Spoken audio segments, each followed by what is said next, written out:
ಚುನಾವಣೆಯಲ್ಲಿ ಕಂಡಷ್ಟು ದುಡ್ಡು, ಹುಡುಕಿದಷ್ಟು ಹೆಂಡ, ಕೆಣಕಿದಷ್ಟು ಅಕ್ರಮ ನಡೀತಾನೆ ಇದೆ. ಈಗಾಗಲೇ ಚೆಕ್ ಪೋಸ್ಟ್ ನಲ್ಲಿ ಅಧಿಕಾರಿಗಳು ಕೂಡ ಯಾವ ರೀತಿ ಕಾರ್ಯಪ್ರವೃತ್ತರಾಗಿದ್ದಾರೆ ಅಂತಂದ್ರೆ ಈಗ ಕೊಡ್ತಾ ಇರುವಂತಹ ಒಂದು ಉದಾಹರಣೆ. ಬರೋಬ್ಬರಿ 12.5 ಕೋಟಿ ರೂಪಾಯಿ ಮೌಲ್ಯದ ಚಿನ್ನಾಭರಣ ಡೈಮಂಡ್ ಅನ್ನ ವಶಕ್ಕೆ ಪಡೆಯುವಂತಹ ಕೆಲಸ ಈಗ ಆಗಿರುವಂತದ್ದು. 12.50 ಕೋಟಿ ರೂಪಾಯಿ ಮೌಲ್ಯದ ಚಿನ್ನ ವಜ್ರವನ್ನ ವಶಕ್ಕೆ ಪಡೆದಿದ್ದಾರೆ. ದಾಖಲೆ ಇಲ್ಲದೆ ಸಾಗಿಸ್ತಾ ಇದ್ದಂತ ಚಿನ್ನ ಮತ್ತು ಡೈಮಂಡ್ ಅನ್ನ ಸೀಸ್ ಮಾಡಿದ್ದಾರೆ. ನಗರದ ಲೋಕಿಕೆರೆ ಚೆಕ್ ಪೋಸ್ಟ್ ಬಳಿ ಈ ರೀತಿ ದಾಖಲೆ ಇಲ್ಲದೆ ಸಾಗಿಸ್ತಾ ಇದ್ದ ಚಿನ್ನ ಡೈಮಂಡ್ ಅನ್ನ ವಶಕ್ಕೆ ಪಡೆಯಲಾಗಿದೆ. ಚುನಾವಣಾಧಿಕಾರಿ ಲೋಕೇಶ್ ನೇತೃತ್ವದಲ್ಲಿ ಇವೆಲ್ಲವನ್ನು ಕೂಡ ಜಪ್ತಿ ಮಾಡಲಾಗಿದೆ.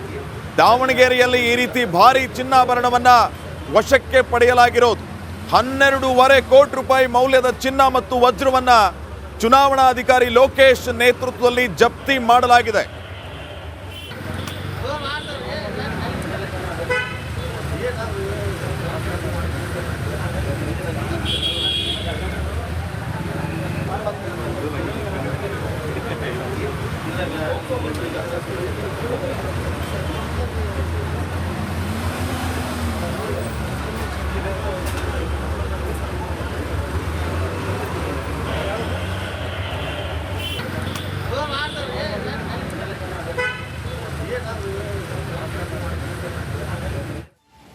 ಇದೀಗ ನೇರವಾಗಿ ಹಾಸನಕ್ಕೆ ಹೋಗೋಣ. ಹಾಸನದಲ್ಲಿ ಕಾಂಗ್ರೆಸ್ ಅಭ್ಯರ್ಥಿಯ ಪರವಾಗಿ ಬಾಡೂಟ ಭಾಳ ಜೋರಾಗಿ ನಡೀತಾ ಇದೆ.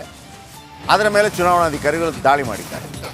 ಹೆಂಗಿದೆ ಬಾಡೂಟ ಅಂತಂದರೆ, ಶ್ರೇಯಸ್ ಪಟೇಲ್ ಅಲ್ಲಿಯ ಕಾಂಗ್ರೆಸ್ ಅಭ್ಯರ್ಥಿ, BJP ಮತ್ತು JDSನ ಅಭ್ಯರ್ಥಿಯಾಗಿ ಪ್ರಜ್ವಲ್ ರೇವಣ್ಣ, ಬಾಡೂಟದ ವೇಳೆ ಚುನಾವಣಾಧಿಕಾರಿಗಳ ದಾಳಿ. ಬಾಡೂಟ ಮಾಡಿಸೋಂಗಿಲ್ಲ. ಈಗ ಒಂದು ಆರೋಪ ಮಾಡ್ತಾ ಇದ್ದಾರೆ ದಾಳಿಯಿಂದ HD ರೇವಣ್ಣ ಮತ್ತೊಂದು ಮಗದೊಂದು. ಆರೋಪ ಇರಲಿ ಇಲ್ಲದೇ ಇರಲಿ, ಬಾಡೂಟ ಹಾಕಿಸೋಂಗಿಲ್ಲ. ಪ್ರಚಾರಕ್ಕೆ ಆಗಮಿಸ್ತಾ ಇದ್ದಂಥ ಕಾಂಗ್ರೆಸ್ ಅಭ್ಯರ್ಥಿ ಶ್ರೇಯಸ್ ಪಟೇಲ್ ಪುರುಸ್ವಾಮಿ ಗೌಡ್ರ ಮೊಮ್ಮಗ ನೋಡಿ, ಫುಲ್ ಬಾಡೂಟ. ಚುನಾವಣಾಧಿಕಾರಿಗಳು ಇದೀಗ ಅಟ್ಯಾಕ್ ಮಾಡಿದ್ದಾರೆ. ಅಲ್ಲಿಗೆ ಫುಲ್ ಪೀಸು, ಮಾಂಸದ ಪೀಸು, ಬಿರಿಯಾನಿ, ರೈಸು, ಬೆಳ್ಳಂಬೆಳಗ್ಗೆ ಬಾಡೂಟದ ವೇಳೆ ಹಾಸನದಲ್ಲಿ ದಾಳಿ ಮಾಡಿದ್ದಾರೆ.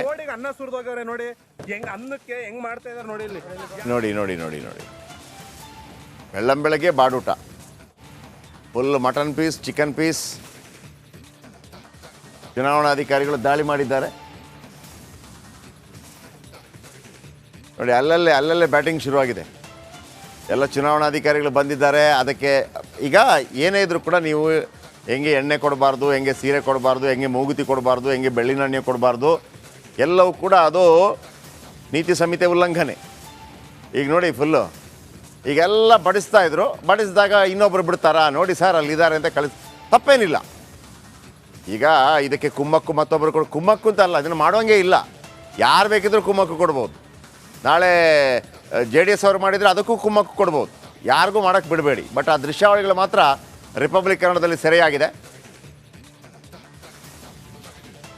ಎಲ್ಲ ಏನು ಮಾಡಿದ್ದಾರೆ ಚುನಾವಣಾಧಿಕಾರಿಗಳು ಬಂದಾಗ ಎಲ್ಲವನ್ನು ಕೂಡ ರಸ್ತೆ ಬದಿಗೆ ಹಾಕಿ ಓಡೋಗ್ಬಿಟ್ಟಿದ್ದಾರೆ.